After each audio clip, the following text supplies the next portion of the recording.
When we keep saying Hindu Rashtra, Hindu Rashtra, Hindu Rashtra, we are looking at 40,000 sites. And therefore, I am interested in creating a parallel universe. क्योंकि police Bollywood की तरह late आएगी और अगर आएगी भी तो पहले हिंदू को मारेगी। थोड़ा तो जाग जाओ भाई, यहाँ से भाग के और कहाँ जाओगे? Hinduism is not a religion of cowards. We had more self-confidence as a civilization under the colonizer. I wish Sadhvi Pragya knew how to speak in English. Government को तो history का syllabus change करना ही पड़ेगा. And those who claim to be Ambedkarites are extremely deadly. Are we living in the age of Khilafat 2.0 is the central question that I'm asking. Okay, that's pretty frightening. Okay. बहन डर गई, बहन डर गई, बहन डर गई। अरे बहना, मैं तो तेरी बहादुरी चेक कर रहा था।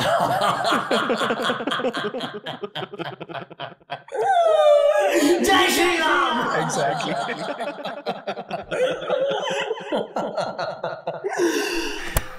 At least I can, kick off by saying from 24 to 26 would be Narendra Modi. From 26 to 29 is Amit Shah. 29 to 34 is Yogi. 34 to 39 is Yogi again. 39 to 44 would be Hemanta Biswa. 44 to 46 would be Annamalai. And 46 to 49 would be Jesai Deepak.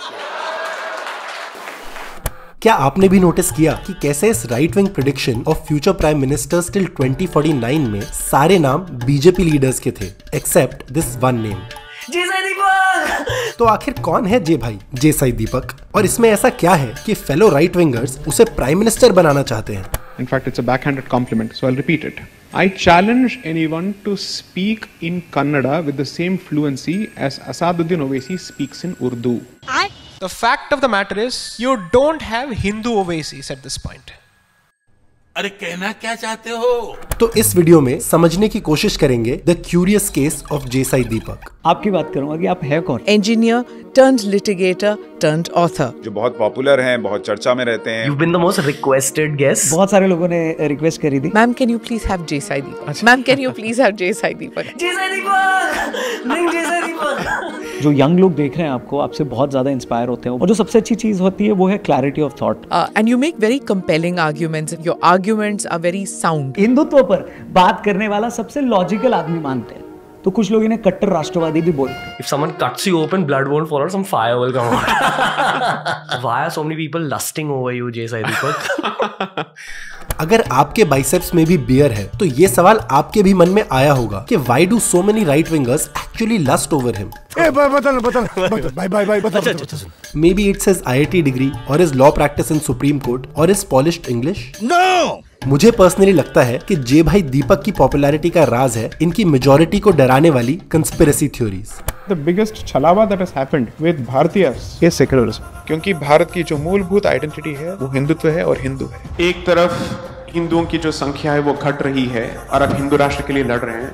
संविधान का क्या आप अचार डालेंगे जब हिंदू ही नहीं रहे? जब आपके घर को कोई आग लगाने आ रहा है तो क्या आप उसके सामने संविधान का एक पर्चा आप उसके सामने वेव करेंगे? जब तक हिंदू सोए रहेंगे तब तक खतरा मंडराता रहेगा। Hinduism is not a religion of cowards. Hinduism does not fear force. Because the definition of terror has changed. It's urban warfare now. It's street warfare now. Street is where the battle is being fought right now. ये आर्या पार की लड़ाई है। हो क्या रहा है? हो क्या रहा है ये? बुद्धि का घोटाला।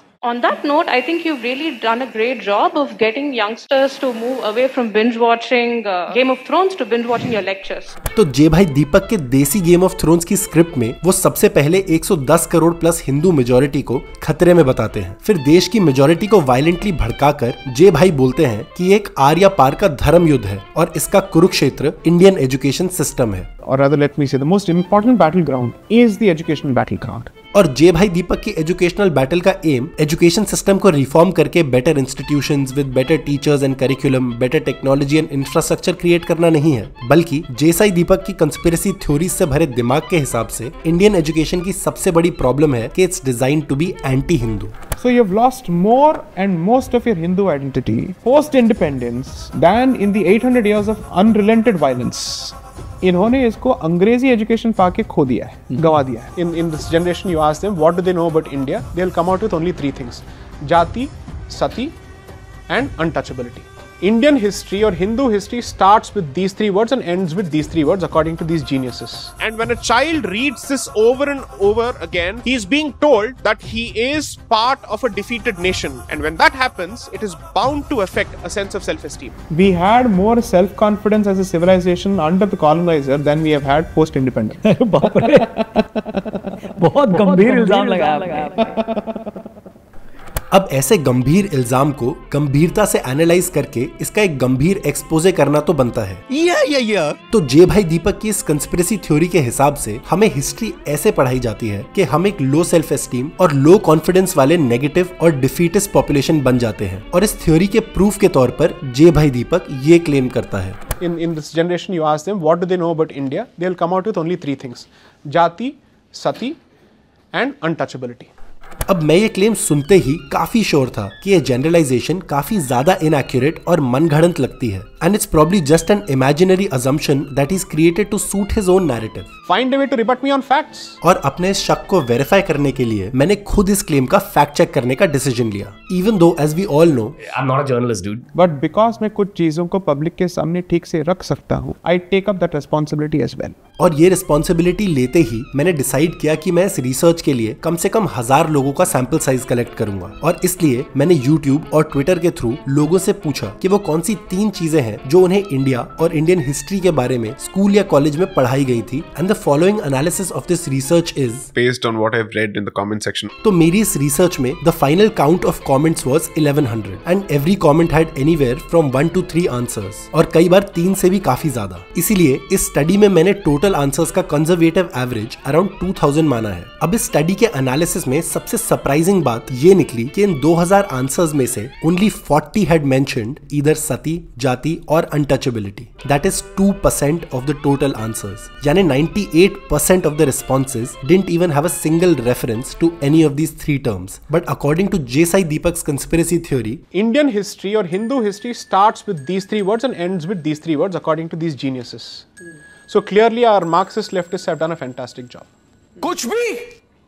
कुछ भी इस रिसर्च में एक और फैसिनेटिंग फैक्ट ये सामने आया कि even out of these mere 40 responses, almost half of these 40 responses mentioned either of these terms in context of reform या फिर as a matter of factual information. Only 14 of these 40 answers mentioned any of these 3 terms with an expression of anger, disappointment और hopelessness towards Indian society. अब ये बताओ J भाई दीपक कि even in my audience which is primarily non right wing Indians, hardly 1% of the responses actually lived up to your extremely negative hypothesis about how Indian history is taught. So clearly, all it was meant to do was push his conspiracy theory further. We had more self-confidence as a civilization under the colonizer than we have had post-independence. बकवास की भी हद होती है। मैं एक बात कहना चाहता हूं, देखिए, बकवास की भी हद होती है। बिकॉज कोई भी उल्टा सीधा कुछ भी बोल के जा रहा है यूट्यूब में हिस्ट्री के बारे में। और हिस्ट्री की एजुकेशन से रिलेटेड जे भाई दीपक ने सिर्फ एक ही झूठा नैरेटिव नहीं फैलाया, बल्कि सुनिए उनका एक और उटपटांग और एकदम factually incorrect claim. If you look at CBSE textbooks start only from 1 CE or 1 AD, as if India did not have an existence before that. ये झूठ है। अगर ये सच होता तो कैसे मेरी ही रिसर्च में इतने सारे लोग हड़प्पन सिविलाइजेशन को मेंशन कर पाते, और ना ही वो मौर्यन एम्पायर को मेंशन कर पाते, ना बुद्धिज्म को, और ना ही वैदिक एज को मेंशन कर पाते। तो सवाल फिर से यही पैदा होता है कि जे भाई दीपक ऐसा सफेद झूठ क्यों बोल रहे हैं? That question is never asked. So it's empty opinions being aired in the form of angst without data or evidence. Because angst within media spreads faster. और जे भाई दीपक का पूरा गेम ही अननेसेसरी एंग्स्ट और गुस्सा फैला के देश की मेजॉरिटी को भड़काना है, और किसी भी साइंटिफिक या लॉजिकल रिफॉर्म को सजेस्ट करने की जगह डिक्टेटोरियल एक्शंस को एनकरेज करना है। वो खुलकर कहते हैं कि राम मंदिर ही नहीं, उन हजारों मंदिरों को भी वापस पाने की लड़ाई लड़नी चाहिए जो हमसे छीन लिए गए। काशी, मथुरा और 39,998 temples. We are looking at 40,000 sites. Because you're a lawyer and an engineer, I'm assuming that everything you're saying is backed on like research, facts. No!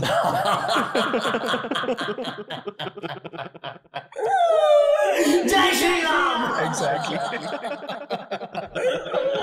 History syllabus और टीचिंग मेथड्स को इम्प्रूव करने की जगह जे भाई Deepak complete saffronization of Indian history चाहते हैं, which is basically the unscientific and distorted Hindutva version of history which he wants bulldozed into the Indian education system one way और the other. Government को तो हिस्ट्री का सिलेबस चेंज करना ही पड़ेगा। Why are you imposing your version of history on me? I must have the right to choose myself, and therefore I am interested in creating a parallel universe where there are at least 2,000 to 3,000 schools.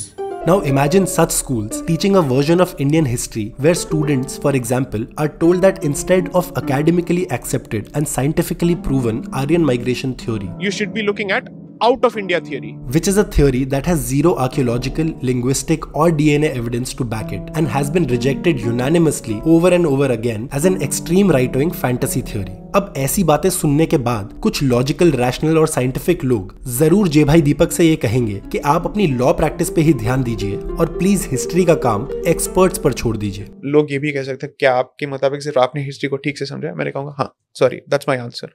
I don't care what people think of that. झूठ पे झूठ फैलाने के बाद जे भाई दीपक full arrogance के साथ ये भी क्लेम कर देते हैं that he knows history best. I am confident that everything that I am saying is supported by the words of Sri Aurobindo, Sri Ramakrishna Paramhams, Swami Vivekananda. अच्छा, अगर मैं गलत हूं तो उनके बारे में आपकी क्या धारणा है, आप सोच लीजिए। तो जिन महापुरुषों का नाम लेके जे भाई दीपक अपने महा झूठे प्रोपेगेंडा को एक्सपोज होने से बचा रहे हैं, वो तीनों महापुरुष सोसाइटी में यूनिटी पर एम्फेसिस देते थे और डाइवर्सिटी को सेलिब्रेट करने की बात करते थे। क्योंकि सच्चाई ये है कि इंडियन सबकॉन्टिनेंट की हिस्ट्री में इनॉर्मस डाइवर्सिटी रही है। फॉर एग्जाम्पल, यहाँ पर पर्शियन, ग्रीक, चाइनीज ओरिजिन के एम्पायर्स रहे हैं जो सब यहाँ अपने अलग अलग कल्चर और रिलीजियस प्रैक्टिसेस लाए। And that's exactly what I also found in my research, because the most commonly and consistently appearing response mentioned celebrating India's rich and diverse cultural heritage and the idea of unity in diversity. On average, every fifth answer mentioned bhaichara and the idea of peaceful coexistence among the diverse cultures, traditions, languages, regions and religions. This is the general youth picture. And it makes perfect sense because our freedom fighters and constitution makers intentionally decided not to go the Pakistan way and create a religious nation. This is the history.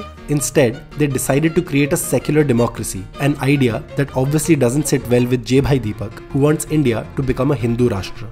क्योंकि अगर आपने मान लिया कि आप secular country हैं, इसका मतलब यह है कि आपकी कोई अपनी पहचान नहीं है, कोई रिलीजियस आइडेंटिटी है ही नहीं। That will be the definition, that will be the meaning of it. हाँ मेरे भाई दीपक, सेक्युलर कंट्री की यही पहचान है कि उसकी किसी एक रिलीजन से पहचान नहीं होती है, क्योंकि creating Nations based on only one religious identity was actually a western concept and not a भारतीय कॉन्सेप्ट। तो जे भाई दीपक डीकोलोनाइजेशन के नाम पे एक colonial idea of a nation ही वापस से हमारे देश पर थोपने की कोशिश कर रहा है। This is the natural homeland of Hindus.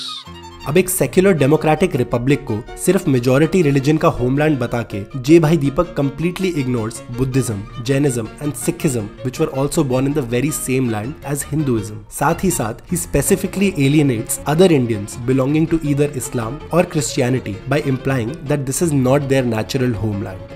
You're saying Muslims are chill as long as they accept history in the same way that many Hindus accept history today. Accept the fact that neither of these Abrahamic faiths are native to Bharat. Because at the end of the day, a lot of them are converts.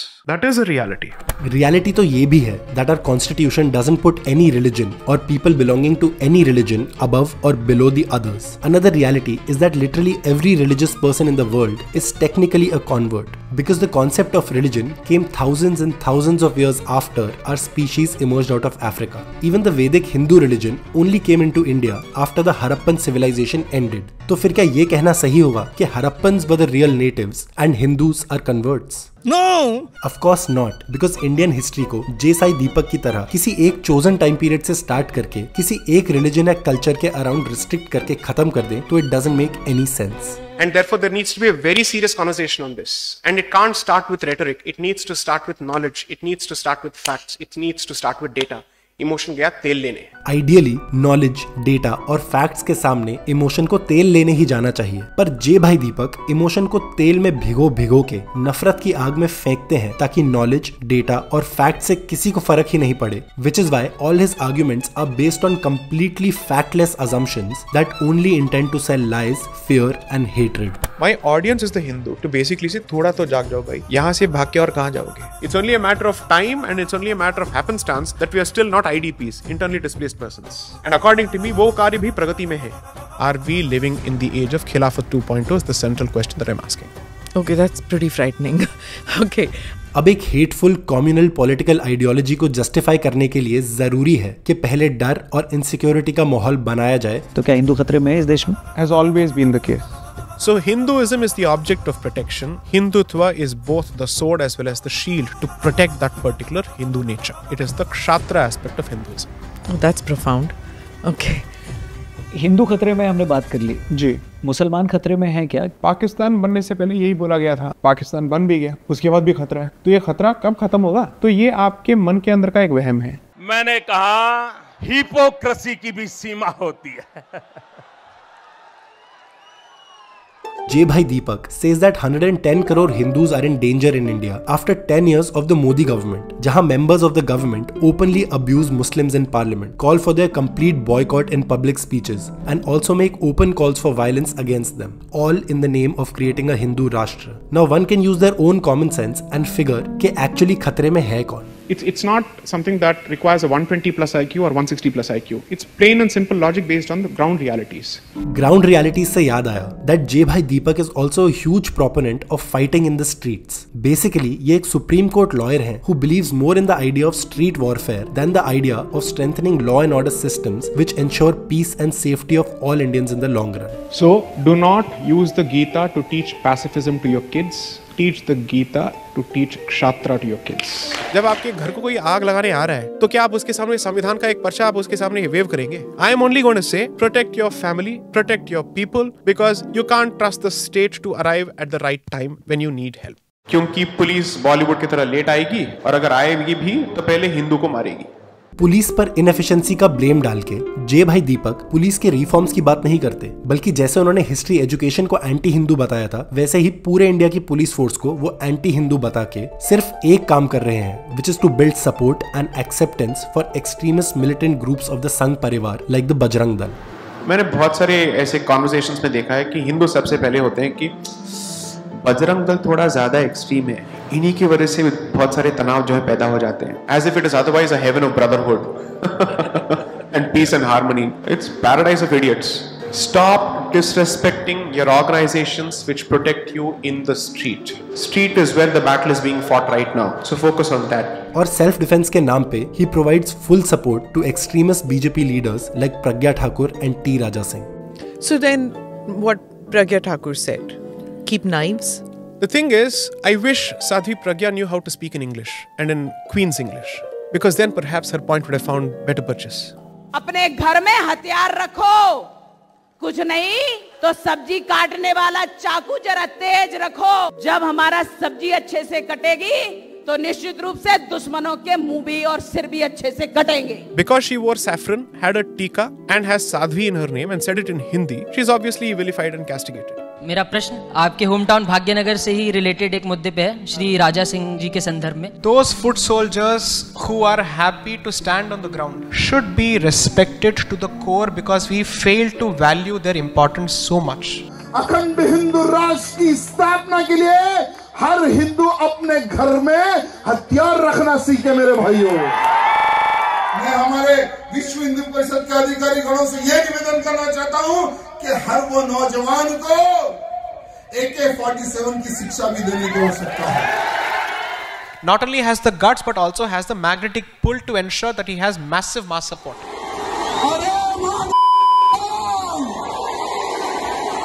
ये मेरा बेटा है, बड़ा बेटा। Such people, if they were from the other side, would have been worshipped. तुम्हें शर्म है? कुछ शर्म आया है? नहीं। और हिंदू राष्ट्र के नाम पे ना सिर्फ हिंदुओं को मुस्लिम, क्रिश्चियन और सिख माइनॉरिटीज के साथ लड़वाया जा रहा है, बल्कि जे भाई दीपक के हिसाब से उनके इस मिशन का सबसे बड़ा हर्डल वो हिंदू होंगे जो एंशिएंट कास्ट सिस्टम के रिवाइवल के डर से हिंदू राष्ट्र को स्ट्रांगली अपोज करेंगे। When we keep saying Hindu Rashtra, Hindu Rashtra, Hindu Rashtra, the first audience that needs to be catered to is at least 50% of the Hindu population. And when I say at least 50% of the Hindu population, that's a very optimistic figure. Imagine the kind of work that has been cut out for us. Which is why J. Bhai Deepak is also the quickest to label the movements and groups that have come out of caste reform movements as Hinduism's biggest enemies. Ambedkarism पे बात जरूरी है। And those who claim to be Ambedkarites are extremely deadly. सबसे poisonous जहरीला अगर कोई movement है जो भारत को पूरी तरह से तोड़ने के लिए सक्षम भी है और उसके लिए तैयार भी हो रहा है, वो है Dravidianist movement. The biggest threat to Hinduism, especially in Uttar Pradesh, is going to come from Chandrasekhar Azad. You take it from me. No! You take it from me. No! In the age of liberal democracies and scientific progress, to propagate the idea of a religious nation, one has to cover up the ills of the religion to make it worth accepting, which is probably why J. Bhai Deepak has infamously called caste a Western construct. Madras Presidency is where caste was created. अच्छा. You wanted a caste census, you did not ask for a Varna census. You didn't ask for a Jati census. There is a huge distinction. अच्छा.